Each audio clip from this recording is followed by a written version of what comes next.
사도신경에 대한 공부를 좀 하도록 하겠습니다. 자, 우리 사도신경 다시 한번 우리 다시 암송 한번 할까요? 자, 시작. 나는 전능하신 아버지 하나님 천지의 창조주를 믿습니다. 나는 그의 유일하신 아들 우리 주 예수 그리스도를 믿습니다. 그는 성령으로 잉태되어 동정녀 마리아에게서 나시고 본디오 빌라도에게 고난을 받아 십자가에 못 박혀 죽으시고 장사된 지 사흘 만에 죽은 자 가운데서 다시 살아나셨으며 하늘에 오르시어 전능하신 아버지 하나님 우편에 앉아 계시다가 거기로부터 살아있는 자와 죽어있는 자를 심판하러 오십니다. 나는 성령을 믿으며 거룩한 공교회와 성도의 교제와 죄를 용서받는 것과 몸의 부활과 영생을 믿습니다. 아멘. 옆에 분들 인사하겠습니다. 요한계시록에서도 뵙고 지금도 뵈죠. 참 대단하시네요 하고 인사하겠습니다. 옆에 분들한테 참 대단하십니다.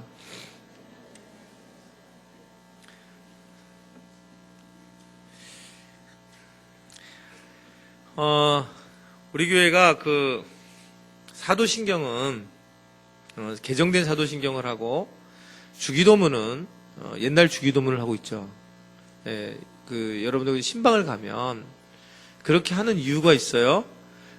사도신경은 우리가 예배 때 개정된 걸 하고 주기도문도 사실은 개정된 주기도문을 하고 싶은데 이제 다른 교회의 교인들 새로운 가족들이 새 가족들이 대부분 개정된 것들을 아직 안 하고 있습니다. 그래서 저희들이 그 신방 갔을 때는 옛날 주기도문으로 이렇게 하는 거예요. 배려를 해서 그렇게 하는 거고, 그래서 지금 우리 교회가 그냥 이 개정된, 예배 때는 개정된 사도신경을 쓰고 있지만, 주기도문은 이제 그렇게 쓴다는 거, 여러분 아시면 좋겠습니다. 이 지금 사도신경 지금 세 번째인데, 사도에 대한 어떤 신앙적 고백이었다, 이렇게 얘기를 했고요. 그 중에 성부에 대한 신앙 고백, 성자에 대한 신앙 고백, 성령에 대한 신앙 고백을 했고, 그래서 성부에 대한 신앙 고백은 이미 이제 몇 번 얘기해서 말씀을 끝마치고, 성자에 대한, 예수님에 대한 신앙 고백을 하게 되었는데, 그 이제 첫 번째 신앙 고백이 뭐였냐면, 성령으로 잉태되어 누구에게 나셨다고요? 동정녀 마리아에게 나셨다. 이렇게, 한 고백을 하게 되었습니다. 그래서 성령으로 잉태되어 동정녀 마리아에게 나셨다. 이 얘기는 뭘 의미하고 있었냐? 하나님이 우리에게 오셨고, 그러니까 우리에게 와서 인간의 몸으로 오셨다. 이게 전혀 다른, 보통 다른 종교하고는 전혀 다른 놀라운 기적이다. 최고의 기적은 뭐냐면 하나님이 우리에게 오셨다. 이것처럼 기적이 없다는 거예요. 일반적으로 우리가 하나님을 찾아가서 경배하고 찬양해야 될 것인데 그게 아니라 하나님이 우리에게 오셨다. 이게 동정녀 마리아에게서 나시고예요. 그러니까 이 단어에 아주 굉장한 기적이 사실은 숨어져 있는 겁니다. 우리는 이렇게 생각하죠. 기적이라고 하는 게 꼭 병이 낫고 이런 것을 기적으로 생각하고 있을지 모르겠지만, 그러나 실제적으로 이 정말 기적은 뭐냐면 하나님이 우리가 상대가 안 되는 하나님이 비천한 계집 여종의 그 동정녀라고 하는 그 여종의 모습으로 이 땅에 오셨다. 왕으로도 오지 않고 그것이 엄청난, 일단 여러분 그것이 우리한테 나타난 기적이다. 이렇게 볼 수가 있더란 말입니다. 그래서 동정녀 마리아에게서 나시고라고 하는 단어를 쓴 거예요. 또 하나는 뭐라 그랬어요?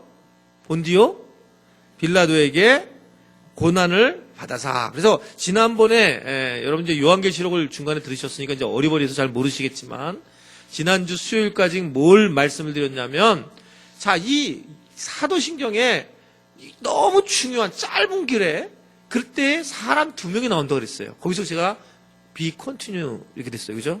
거기서 끝냈습니다, 거의. 근데 그 사람 2명이 누구였어요? 동정녀 마리아하고 본디오 빌라도. 이 두 사람이 나오더라. 근데 빌라도에게 고난을 받아 십자가에 못 박혀 죽으셨다. 이렇게 고백을 하고 있는 겁니다. 예수님이 그렇게 많은 사역을 하셨는데 이 고백, 기껏 하는 고백은, 사도신경의 고백은 뭐냐면 예수님이 빌라도에게 고난을 받았대요. 그리고 십자가에 못 박혀 죽으셨다. 이렇게 이야기를 하고 있는 겁니다. 여러분, 하나님이 인간의 몸을 가지고 이 땅에 오셨는데, 이 땅에 오셨을 때에 이 땅의 왕을, 대표적인 왕의 그 대표를 누구냐면 빌라도로 여겼단 말입니다.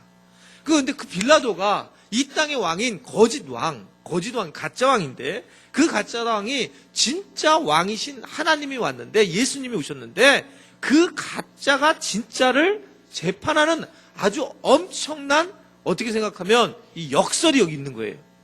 그것에 대해서 이야기를 하는 겁니다. 그러니까 빌라도에게 고난을 받고 십자가에 오히려 못 박혀 죽는 사건, 이 부분에 대해서 말씀을 하고 있는 겁니다. 여러분, 지금 사도신경은 가장 중요한 교리를 얘기를 하고 있는데, 그 중에 사실 오병이어 기적을 일으켰다라든지 이런 것들 기적의 이야기가 아니고, 예수 그리스도가 이 땅에 오신 것, 이것이 놀라운 일이고, 그것이 십자가에 못 박혀서 돌아가셨다, 이 사실이 가장 중요한 기적이다라고 하는 것을 말씀을 하고 있는 겁니다.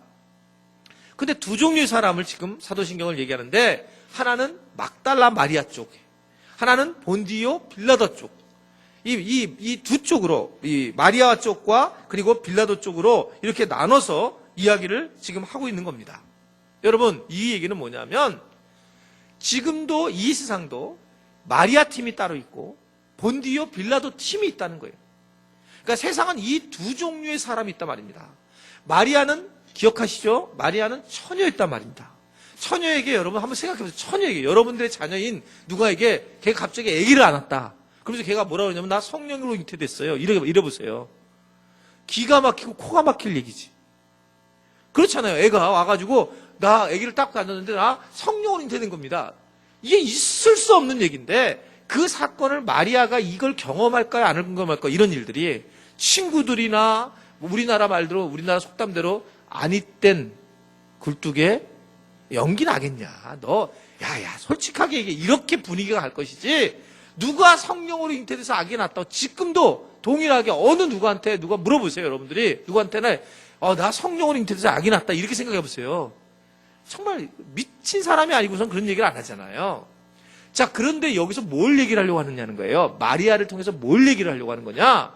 마리아와 같이 순종의 사람이 있다는 거예요.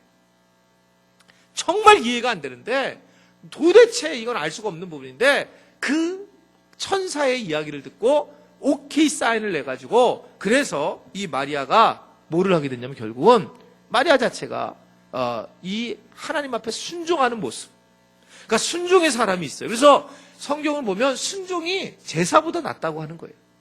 어떠한 환경 속에 순종하는 것이 굉장히 중요하다 말입니다. 근데 여러분, 순종이라는 것을 잘 이해를 하셔야 되는데, 순종이라고 하는 것은 내가 그냥 이렇게 그냥 무조건 꾸부리는 게 아니라 자기의 생각을 버리는 거예요. 자아의 생각을 버리는 게 순종이지. 순종이 무슨 이렇게 그냥 모든 것을 이렇게 되는 게, 이렇게 꾸부리고 이렇게, 예, 알겠습니다, 이게 아니고, 자기의 이해되지 않는 자기의 지금 상황임에도 불구하고 그것을 내가 내려놓는 거란 말입니다. 여러분, 그게 죽는 거잖아요. 순종이라는 게 죽는 거예요.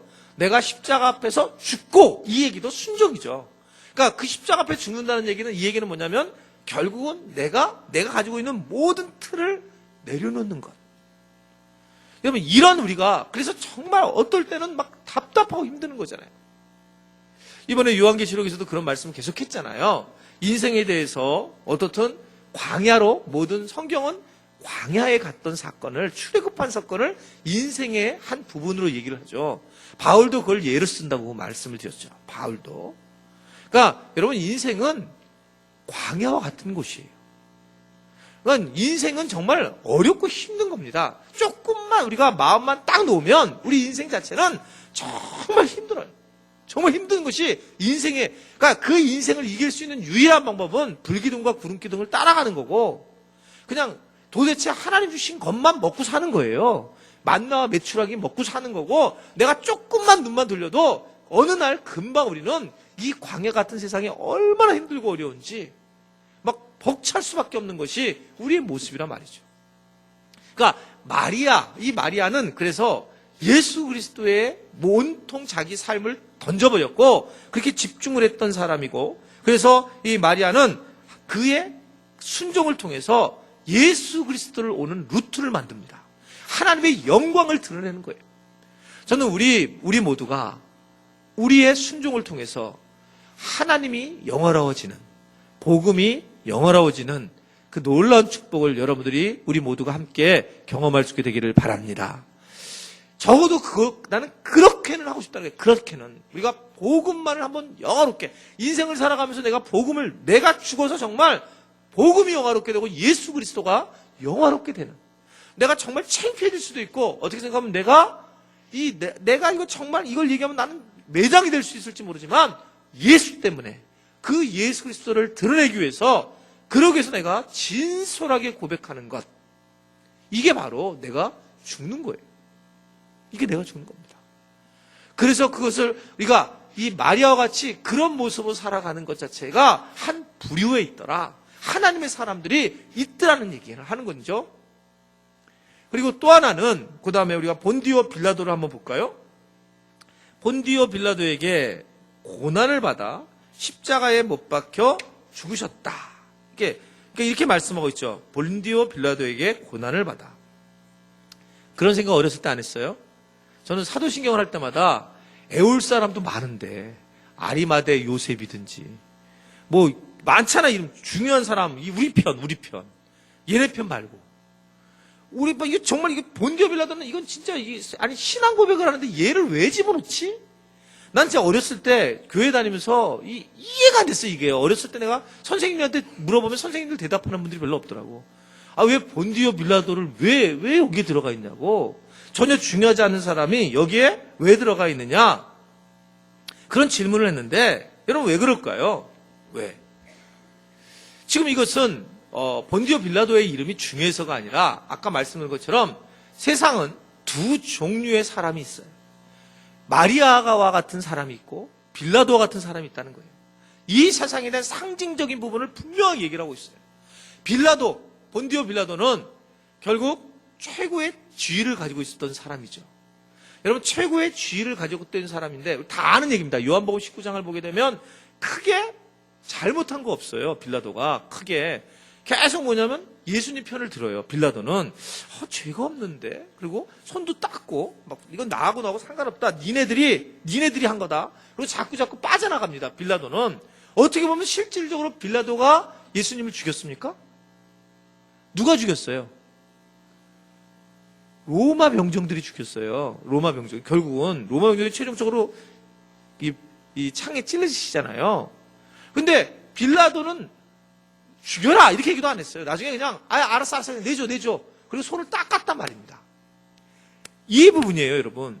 그랬는데 그렇게 했던 빌라도가 왜 지금 이 사도신경의 이 고백 안에 이게 들어와 있을까?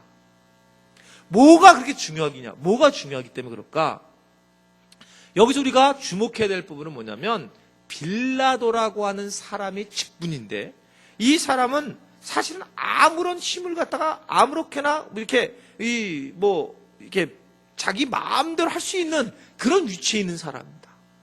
근데 그가 정확하게 대답은 안 했어요. 예수님을 십자가에 못 박아라도 아니고, 그리고 자기가 분명히 이건 예수님이 죄가 없으니 풀어줘라 이렇게도 안 했단 말입니다. 자, 이것은 뭘 의미하고 있을까요? 그는 위임을 했단 말입니다.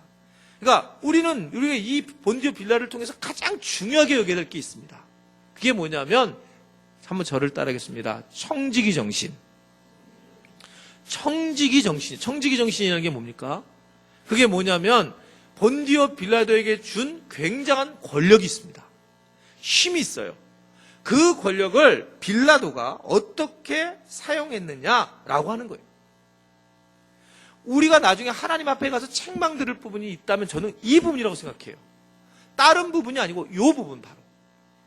내가 너에게 청지기로서 삶을 가지라고 물질도 주었고 건강도 주었고 지식도 주었고 내가 너에게 그렇게 살으라고 준 건데 너는 너를 위해서만 썼구나. 이게 달란트 비유 아니에요? 그러니까 가장 중요한 게 뭐냐면 내가 너에게 준 게 있단 말입니다. 여러분 신기하잖아요. 많은 사람들이 이렇게 있는데 그중에 사람마다 다르게 갖고 있는 거예요. 다르게 갖고 왜 하나님은 그럼 다르게 주셨을까? 좀 더 솔직하게 얘기하면 저 사람 공부 잘한다? 저 사람 공부 못한다? 그래서 저 사람이 공부를 잘해서 성공했다. 이 얘기도 여러분 공부 잘한 사람들은 보면 정말 기본적으로 혹간에 뭐 이렇게 정말 노력해서 되는 사람이 있지만 근본적으로 어떻습니까? 머리통이. 근본적으로 머리 좋아. 기분 안 나쁘세요, 여러분? 머리통이 근본적으로 좋아요. 정말 짜증납니다.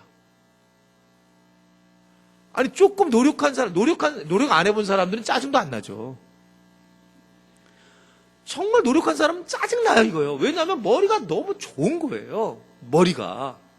근데 이게 머리 좋은데 자기가 노력한 게 있냐는 거예요. 누가 하신 거예요? 주님이 하신 거예요. 근데 애초부터 그렇게 머리가 좋고 우리는 머리가 나쁘고 이렇게 살아왔는데, 이렇게 왔는데, 근데 그걸 머리가 좋아가지고 그가 자기가 어느 위치에 올라갔어요. 근데 그 위치에 올라가서 그가 해야 될 일들을 안 했다는 거예요. 지금 본디오 빌라도의 문제는 거기에 있습니다.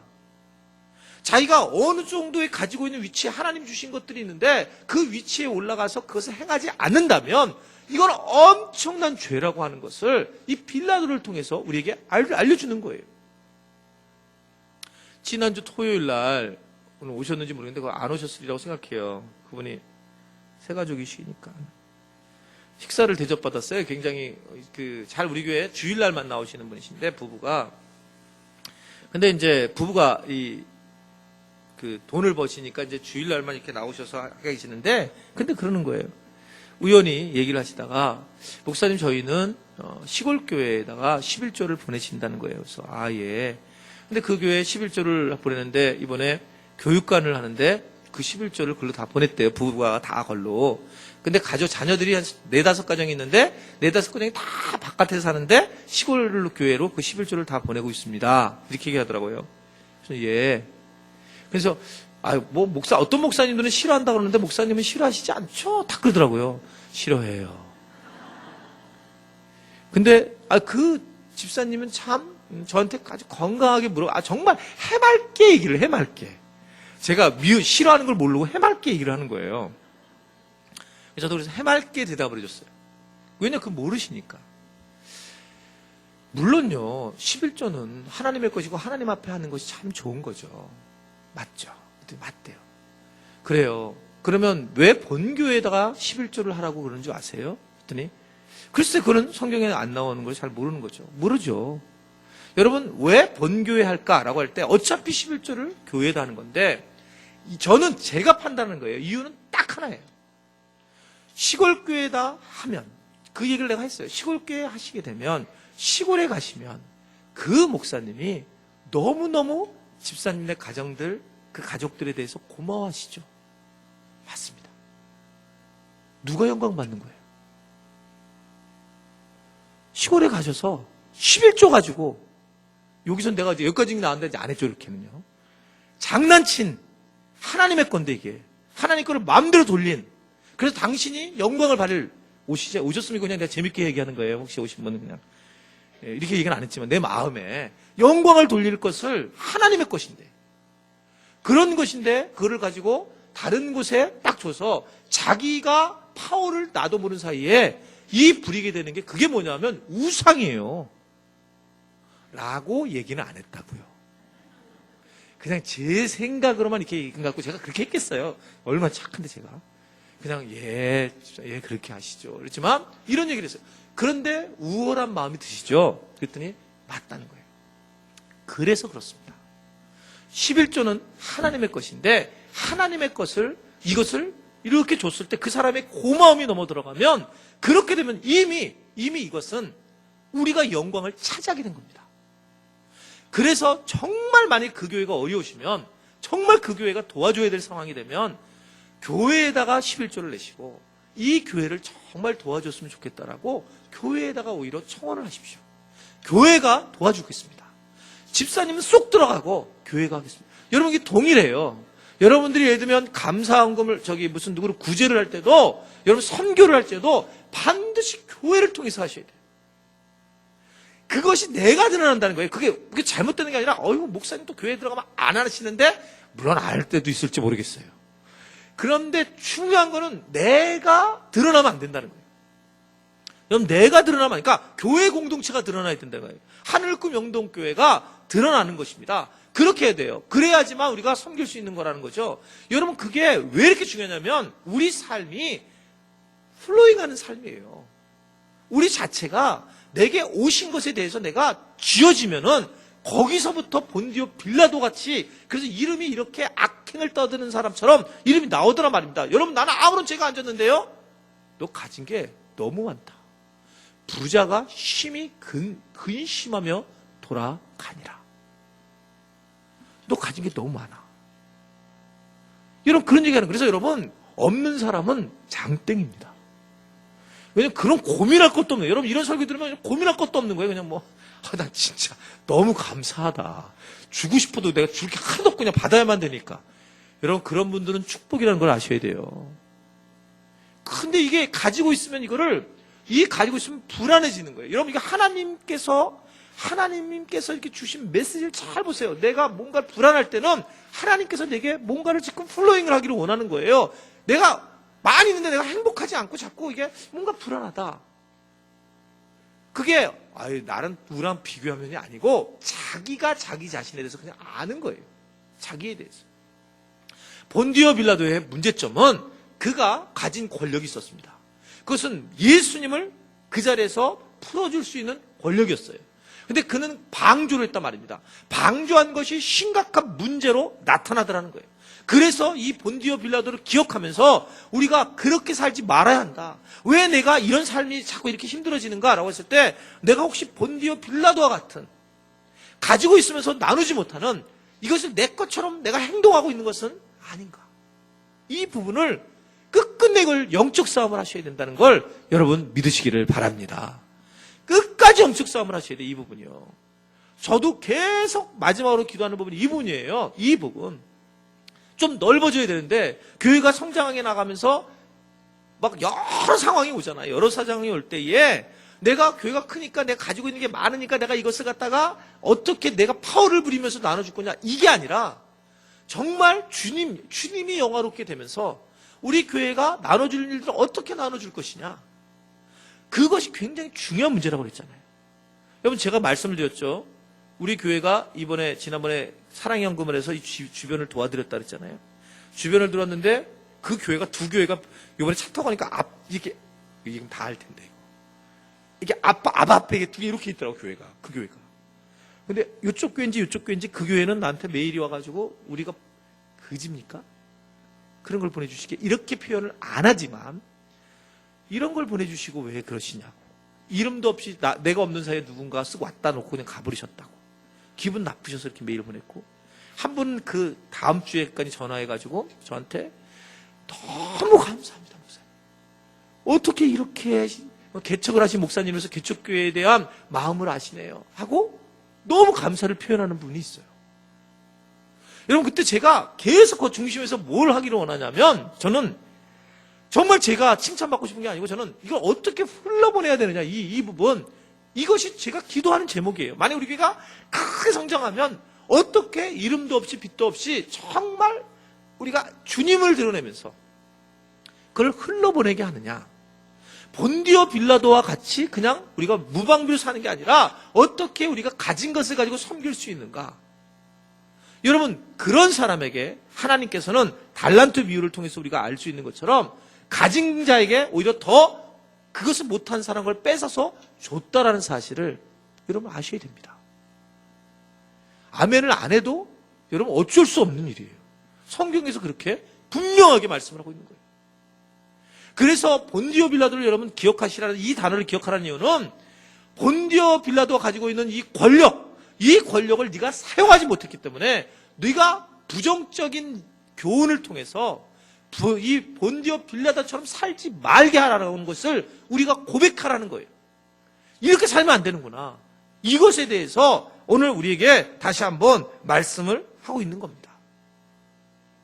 여러분, 이 예수님은 그래서 결국은 이 본디오 빌라도에게 고난을 받았다. 그리고 나서 십자가 앞에서 죽으셨다. 이렇게 말씀을 하고 있습니다. 우리가 주님을 믿고 산다라고 하는 것은 뭐냐라고 했을 때, 주님이 십자가에 달려 돌아가셨다. 그러니까 이 십자가에 달려 돌아가셨다에 대기도, 여러분 왜 십자가에 달려 돌아가셔야 됐습니까? 왜 이런 고백을 하죠? 십자가에 달려 돌아가사. 이런 왜 고백을 해요? 그러니까 십자가라는 거, 이 부분이 우리가 이미 다 아는 겁니다. 십자가라는 거가 원래가 형틀이잖아요. 형틀이기 때문에 여러분 십자가 자체가 상징적 의미가 있지만 실제적으로 의미는 별로 없어요. 십자가라는 게. 무슨 얘기냐면 여러분 합동측이 있어요. 우리는 통합측이고 장로교에서. 그 합동측은 이 본당 앞에 십자가를 잘 안 붙여요. 십자가를. 의미가 없다고 보는 거예요. 십자가 자체 내부에서는. 이게. 그러니까 십자가라는 자체가 왜 뭐가 중요하냐? 십자가의 중요한 이유는 십자가에서 왜 그 고난을 당하셨다. 이 얘기가 왜 중요하냐면 십자가가 중요한 이유는 구약에서 예수님이 메시아라고 하는 분이 십자가 나무에 달려 돌아가신다라고 하는 그 약속에 대한 성취 때문에 그런 거예요. 십자가가 중요한 게 아니라는 걸 꼭 기억하셔야 돼요. 그래서 여러분 십자가를 가지고 이러고 다니면서 나는 교인이라 이렇게 자랑할 필요도 없다는 거예요. 십자가가 중요한 게 아니라 그 십자가는 메시아가 오실 것에 대한 그것에 대한 예언의 성취가 십자가예요. 나무에 달려 돌아가셨다. 그것에 대한 예언에 대한 그런 해답이다. 응답이다. 그렇게 해서 이유가 있기 때문에 십자가에 달려 돌아가셨다. 이렇게 말씀을 하고 있는 겁니다. 여러분 십자가라고 하는 것은 뭘 의미하고 있느냐 하면 나무에 달려 돌아가신 거지만 예수님이 큰 고난을 당하셨다. 이 말씀을 하고 있죠. 그러니까 자 보세요. 본디오 빌라도에게 고난을 받으사 십자가에 못 박혀 죽으시고 라고 했잖아요. 자 그러면 이건 뭘 의미하고 있냐면 우리가 주님을 믿고 산다라고 하는 것은 뭘 의미하고 있을까라고 하는 것은 주님이 당하신 고통에 참여한다는 거예요. 십자가의 고통에 참여하는 것, 이것에 대해서 말씀을 하고 있습니다. 주님이 당하신 고통을 내 삶에 닿게 만드는 것. 그래서 그것이 이제 여러 단어로 표현하는 거죠. 네가 자기 십자가를 지고 가라, 자기를 부인해라, 모든 걸 다 내려놓아야 된다, 자아를 죽여야 한다, 이런 얘기들이 다 같은 맥락의 얘기인데 그 핵심은 뭐냐면 그 핵심은 내가 가지고 있는 고통, 나도 주님의 고통에 참여하는 거예요. 한번 저를 따르겠습니다. 내가 주님의 고통에 참여하는 것이다. 이필창 교수님이 조금 잘못한 거 하나는 그냥 교인들 전부 조용하게 만들어놨네. 아주 그냥 차분하게 요한계시록 스타일로 있네 다.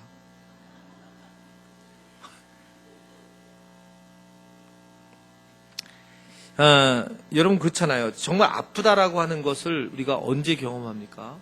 진짜 내가 아프다라고 하는 거. 참 아주 작게 경험을 한다라고 하면 이게 뭐냐? 이제 뭐 우리 딸이 요즘 고3이고 내일 수시를 보는데 예를 들면 근데 얘가 고3이 되면서 어느 상황이 넘어가니까 막 진짜 힘들어하는 거예요.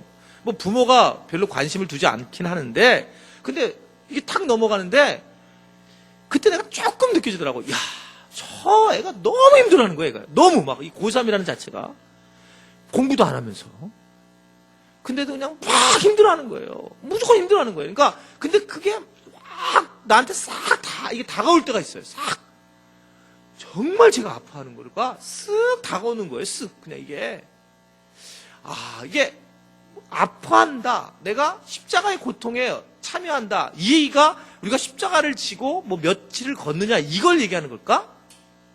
주님의 그 마음의 아픈 그런 부분들을 보게 되면 정말 우리가 그것을 우리가 나누고 그 고통을 나누는 것 이것이 중요한 문제다라고 하는 것을 말씀을 하고 있는 거죠. 여러분 그래서 우리는 그것에 동참을 하고 이 빌라도가 예수님 십자가에 못 박혀 죽으심으로 우리에게 어떻게 했냐면 그 십자가의 사건을 통해서 돌아가신 사건이 이제 결국 다 아니니까 이제 넘어가는 겁니다만 복음의 얘기죠. 복음. 그 십자가의 사건을 통해서 죄의 문제가 해결이 됐죠. 여러분 죄의 문제가 해결이 된 건 어떻게 해결이 됐어요? 죄의 문제가 해결이 된 이유는 죄의 문제를 해결하기 위해서는 여러분 다 아는 구약 성경을 알아야 된다고 그랬잖아요. 이필창 교수님도 모든 걸 구약으로 풀었잖아요. 진짜 너무 감사해. 다 잊어버리셨구나 벌써. 그래서 뭐 다니엘서라든지 막 이거 풀잖아요. 근데 가장 큰 그림이 뭐냐면 그것보다 더 중요한 그림은 아주 중요한 그림은 구약에 있는 레이기라든지 이러한 그 율법서라든지 어떤 그 제사 이런 부분들이 뭐냐면 그것이 하나님의 속성이 어떤 걸 알려주는 건데 하나님의 속성의 핵심은 뭐냐면 누군가 죄를 범하면 이 죄에 대해서 대신할 제물이 필요하다는 거죠. 이것이 구약에서 숱하게 까는 얘기죠. 그러니까 예수님이 우리를 위해서 십자가에 달려 돌아가셨다. 이 사건은 우리로서는 지금 우리가 그림 언어로는 이해가 안 되지만 이 이스라엘 백성들한테는 이게 정확하게 와닿는 얘기예요. 그렇게 얘기했잖아요. 요한계시록에 당시 그 1세기에 있었던 기독교인들에게 맞는 언어지 우리 현대인에게 맞는 언어가 아닌 것처럼 그 당시 예수님에 대한 그런 이야기들도 당시 언어에서 나타나는 거예요. 그래서 여러분들이 이필장 교수님한테 들은 것은 신학을 들으신 거예요. 재밌겠죠, 신학 공부하면. 그 재밌겠죠. 그러니까 당시에 어떤 상황의 용어고 어떤 거고 그것이 그럼 성경을 보는 눈이 전혀 달라지는 거예요. 그래서 신학 공부를 하는데 해보시면 죽습니다. 그래서 못 모르고 했다가 저같이 이렇게 되는 경우가 있는 거예요. 그러니까 실질적으로 그래서 그런 것들이 신학이고 그 교수님은 신학을 여러분들 가르쳤기 때문에 틀을 가르쳐 준 거예요. 제가 여러분들한테 틀을 좀 공부하시면 훨씬 더 도움이 될 겁니다. 얘기했던 거가 큰 보는 틀, 크게 보는 틀을 가르쳐 주는 거예요. 그러니까 그것이 잘못되면 확 이단이 되는 거예요. 그 보는 틀이 굉장히 중요한 문제죠. 그게. 자, 이게 지금 이 십자가에서 죽으시고 이 사건은 어떻든 이게 구약에서 봤을 때에는 예수 그리스도가 우리 죄를 해결하셨다라고 하는 것을 당시에 있는 사람들한테는 정확하게 와닿는 고백이기 때문에 오늘 이런 사도신경의 고백이 나올 수 있었다. 이렇게 볼 수 있다는 거예요. 아, 이래서 이런 게 나온 거구나 라는 것을 알아야 된단 말입니다. 자, 그 다음에 넘어가면 그리고 나서 그 다음 우리가 뭐 하는 게 뭐죠? 장사된 지. 자, 시작.